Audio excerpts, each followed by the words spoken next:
at the Los Angeles Fitness Expo with Allison Ethier, Canadian fitness champion, who's had a long, hard road to make it to the pro ranks through a number of organizations, as I recall.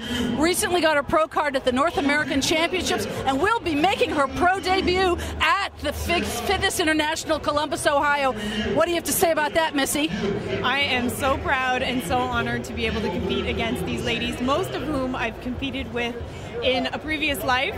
So I'm just very excited to be stepping on that stage now as a pro, before as an amateur, but now as a pro. So it's going to be a lot of fun. How many years are we allowed to ask?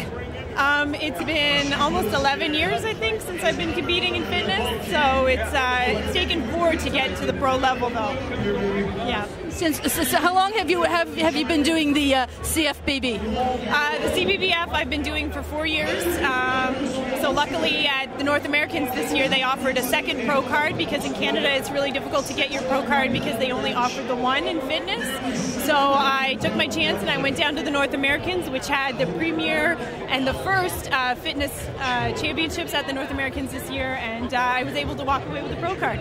Oh, well, that's wonderful. Now, you and Sylvia Tremblay, another Canadian fitness filly, have been going back and forth. You won the Amateur Arnold 2 years ago. Sylvia won it last year. You're both going to be on the Arnold stage. I mean, is this a grudge match?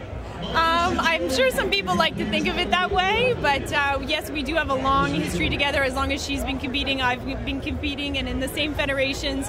When we switched over, we both switched over at the same time, and now we're both on this path together. So some look at it maybe as a rivalry, but I think it as, we make each other better. So. However, Canada's a huge country. She's from the East Coast. Aren't you from the West Coast? No, actually, we lived in the same city for about 3 years.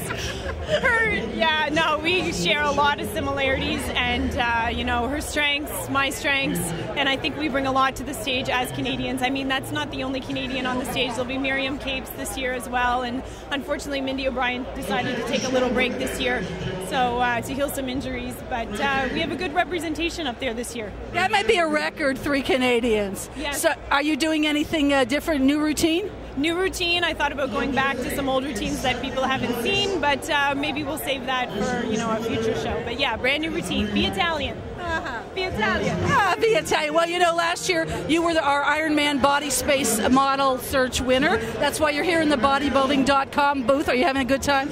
Excellent time. I came in yesterday. We'll be here for the whole weekend, Saturday and Sunday, and then back home on Monday. Yeah. It's an excellent time. I can't wait to see the show and see who's going to win this afternoon, the 2010 Bodyspace winner. And I'll be not really relinquishing my crown, but just passing it on to a new spokesmodel. I'll be taking that scepter, though. All right, well, we want to wish you good luck. We'll see you at the Arnold in a couple weeks, in a couple months, actually. This is Ruth Silverman for IronmanMagazine.com, signing off.